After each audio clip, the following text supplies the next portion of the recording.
Assalamualaikum warahmatullahi wabarakatuh. Hello everyone. See you again with me, Mr. Ferry. So today we are going to discuss or we are going to learn about communicative language teaching. Well, we have discussed about kinds of approaches last week. One of them is communicative approach. So this is based on the communicative approach actually. So regarding to the historical background. So since 1970s, the students cannot communicate. The students only knew the rules of linguistics, but somehow they couldn't use the language. Jadi mereka tahu aturannya, mereka tahu teorinya, mereka tahu rules segala macam, grammatical and so on, but they cannot use the language in communication. They only know the theory. That's we call it passive skills. Um, Next is what is communication? Communication involves communicative competence. What are they? Apa saja communicative competence dalam communication? Yang pertama adalah the students perform certain functions including promising, inviting, declining invitation, and so on. Within a social context. Ini contohnya. Jadi communicative competence itu seperti apa sih? Ada membuat janji, mengundang orang, menolak undangan dalam social context dan konteksnya masih banyak. Ini salah satu contohnya saja. Next, what is communicative competence again? So communicative competence means you know when and how to say what to whom. Jadi kita tahu kapan kita harus ngomong, bagaimana cara mengatakannya, apa yang akan disampaikan kepada siapa kita berbicara. Itu menurut Holmes 1971. Well, communicative language teachings by makes communicative competence the goal of language teaching by acknowledging the interdependence of language and communication. Jadi CLT ini ya bagian dari communicative competence. Jadi communicative approach itu ya inilah turunannya. Ya tujuannya apa? Tujuannya adalah mempelajari bahasa dan mengkomunikasikannya. Berkomunikasi dengan menggunakan bahasa tersebut. Next, a person who is communicative competent, orang yang memiliki communicative competent biasanya apa? First, when something is formally possible. Biasanya dia tahu kalau suatu hal itu bisa secara formal itu memungkinkan. Yang kedua, if something is feasible to implement. Jika sesuatu itu bisa untuk diimplementasikan. If it is appropriate in relation to a context. Cocok dengan konteks yang dibicarakan atau yang dikondisikan. Whether something is in fact done. Apakah itu sebuah fakta yang telah terjadi atau tidak? Itu maksudnya seperti itu. Many questions about CLT cannot be answered. Ada beberapa pertanyaan terkait dengan CLT yang nggak bisa dijawab. How to implement it at the level of classroom procedure? How can the range of communicative activities and procedures be defined? And how can a teacher determine a mix and timing of activities that best suit the needs of the learners?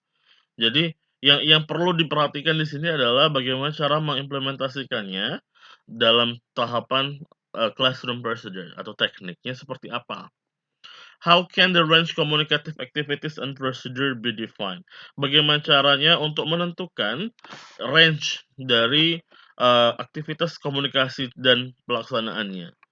How can a teacher determine a mix and timing? Bagaimana bisa mengkolaborasikan kemudian aktivitas-aktivitas tersebut yang sangat sesuai terhadap kebutuhan dari siswanya.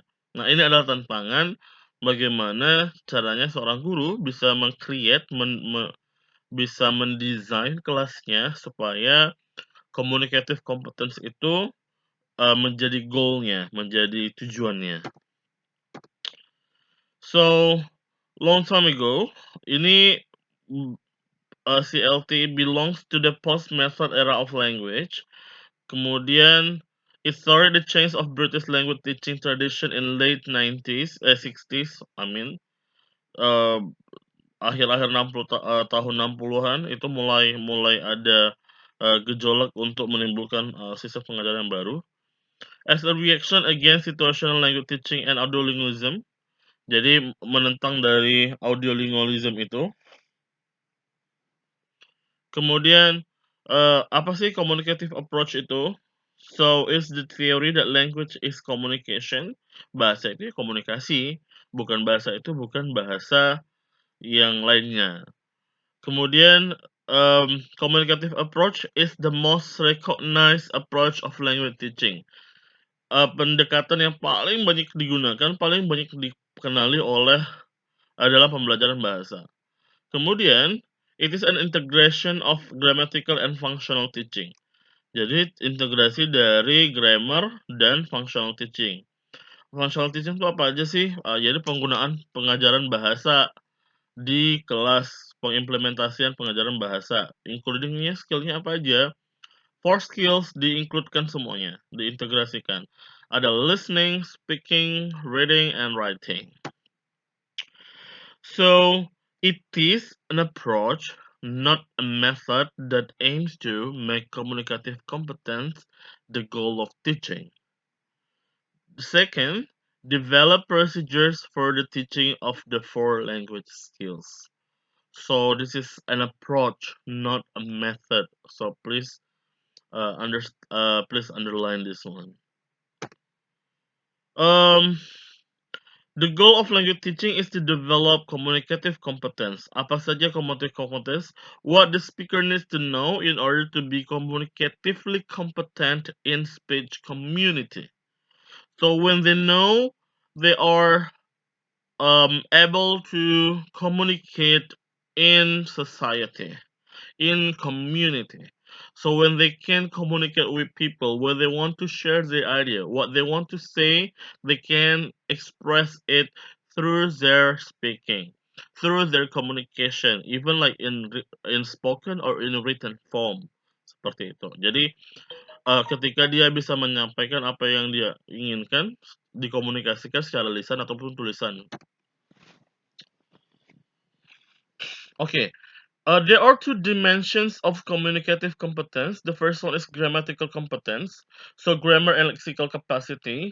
Kemudian, the second one is the sociolinguistics competence, understanding of the social context in which communication takes place, role relationships. So both of them are integrated in, not only to talk about the pattern formula, but how to use them in real communication socially. Another competence is discourse competence. So, in discourse competence, is about the it's about the communication in spoken and written form. So includes interpretation of individual message elements. So when someone tries to communicate through their spoken or even like written forms, how this is about how to understand, how to interpret the messages from um, the one speaking or the one's writing. So it's about communication, interaction among the speakers or interlocutors. Jadi interlocutors itu adalah 2 orang yang saling berbicara atau 2 orang yang saling. Yang terakhir adalah strategic competence.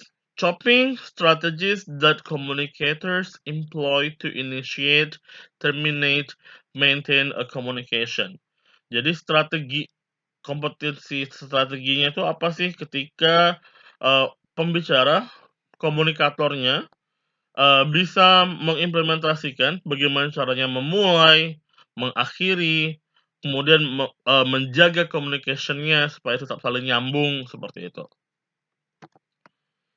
And then we talk about theoretical base. So theoretical base is about the first one. Language is a system for the expression of meaning. The second, the primary function of language is to allow interaction and communication. So when we talk about language, so of course we have to know the meaning, the means, what people want to say. Is it what I do understand about what people say? and then what I say, do the people understand what I say? That's about this one, understanding the meaning. And then the second one is about interaction, communication. Again, people is a social, sorry, human is a social creature. So we try to interact each other, we live together with other people. So in order to maintain the relationship among people, so we have to be able to use the interaction and communication correctly. And we use the communicative language teaching. The third one, the structure of language reflects its functional and communicative uses. The fourth one, the primary uses of language are the categories of functional and communicative meaning in discourse. Well, Holiday in 1970.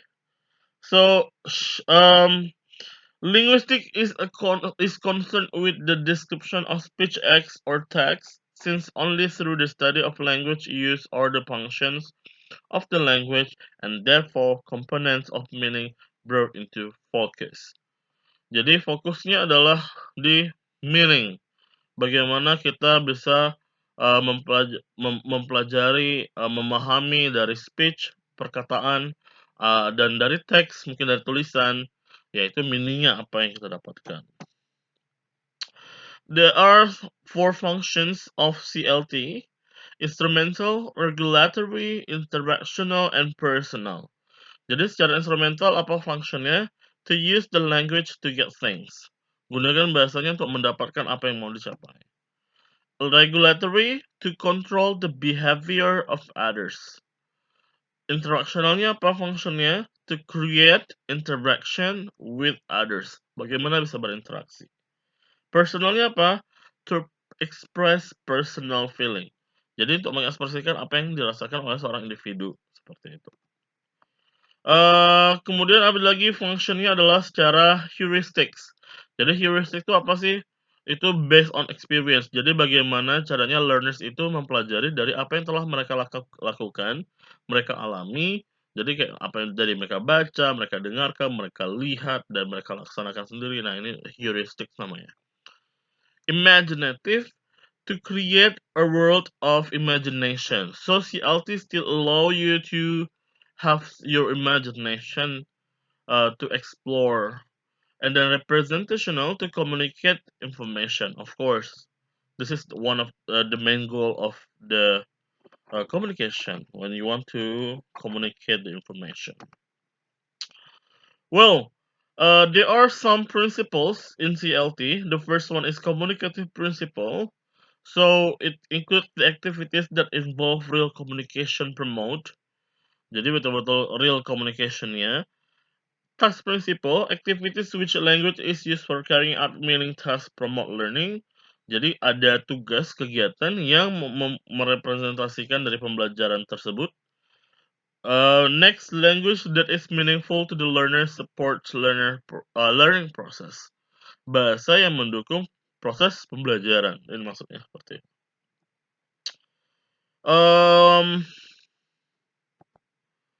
Kita masuk ke this one, syllabus of CLT. Jadi, bagaimana caranya designing dari CLT itu?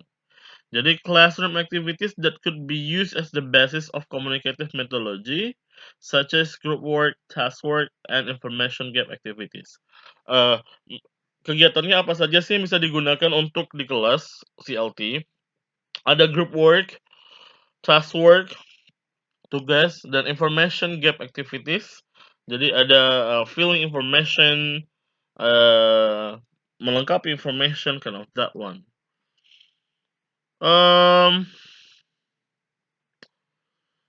Ada beberapa jenis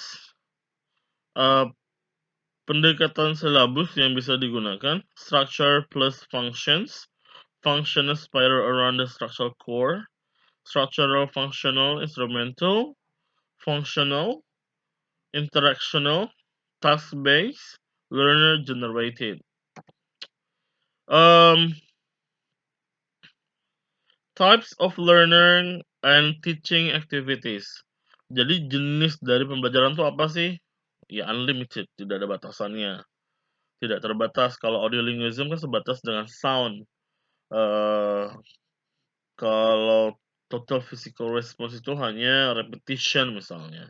Kalau reading comprehension benar-benar membaca. Kalau ini tidak ada, jadi semua kegiatan itu tercakup dalam communicative competence atau communicative language teaching. So the students, the activities in CLT enable learners to attain the communicative objectives of the curriculum, engage learners in communication, require the use of communicative processes in information sharing, negotiate meaning, interact. Yang terakhir. Nah, jadi bagaimana caranya itu semua kegiatan yang berhubungan dengan communication itu bisa dilakukan oleh learners di sini. Saling bertukar informasi, bernegosiasi, berinteraksi, mengengage atau mengikat learners dalam communication. Jadi tidak boleh ada yang pasif segala macam di sini seperti itu. Yang tadi ada functional communication activities, ada social interaction activities. Kalau di functional itu ada comparison of sets of picture, noting differences and similarities. Jadi misalnya kasih gambar, nanti siswanya bisa menjelaskan, saling berkomunikasi, mendiskusikan apa perbedaan dan kemiripan dari gambar misalnya. Contoh dari functional activitiesnya. Kemudian ada sequence of events in a set of pictures. Jadi ada menyusun atau urutan dari gambar, cerita, atau mungkin part of movies, boleh seperti itu. Kalau social interaction-nya apa? Ada conversation, discussion session, improvisation, and debate. Jadi ada percakapan, diskusi, improvisasi, kemudian ada debat, kemudian ada dialogues, role play, simulation. Menggunakan dialog, menggunakan role play, menggunakan simulasi seperti itu. Apa teacher roles, apa learners roles? Kita bahas yang teacher roles dulu. Teacher's roles to facilitate the communication between all participants in the classroom. Memfasilitasi komunikasi di antara siswa. To act as independent participant within the learning teaching group. Independen ini apa sih? Maksudnya itu tidak terikat oleh grup tertentu. Jadi teacher itu sebagai, kalau misalnya ada kelompok-kelompok di kelas, teacher itu sebagai ya fasilitator, sebagai tugasnya memonitoring dari grup tersebut. Jadi dia tidak belong pada grup satu saja, grup 2 saja enggak, tapi dia ke semua grup. Researcher and learner. Teacher itu bertugas sebagai ya peneliti, juga sebagai pelajar di situ. Dia mempelajari apa kekurangan, apa yang harus dia perbaiki segala macamnya. Kemudian teacher also needs analyst, counselor, group process manager sebagai analisis kebutuhan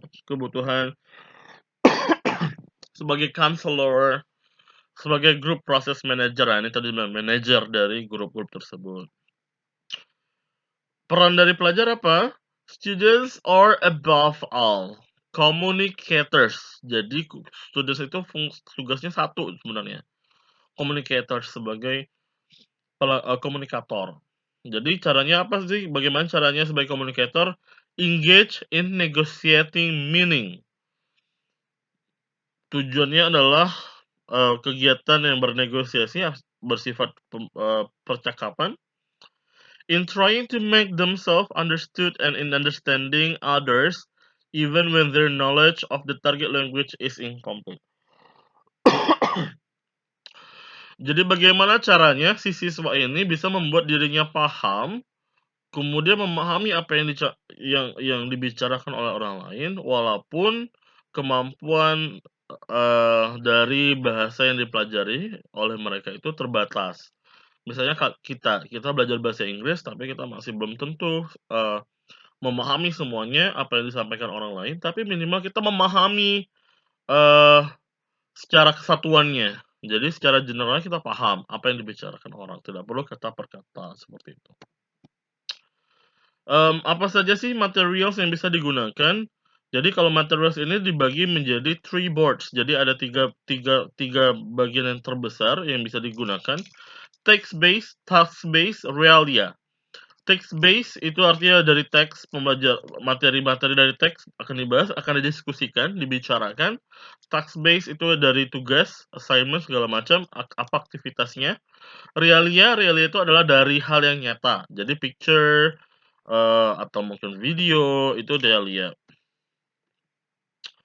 Text-based includes apa saja? Practice exercises, reading passages, gap fills, recording, and then um, seperti ini. Jadi kayak membaca teks, latihan, gap fills, mengisi kosongan, recordings, audio itu bagian dari text-based. Text-based include game boards, permainan game, role play cards, bermain peran, kartu bermain peran, materials for drilling, drilling itu kayak repetisi, pair work tasks, group task, macam-macam masih masuk ya, group task segala macam masih masuk.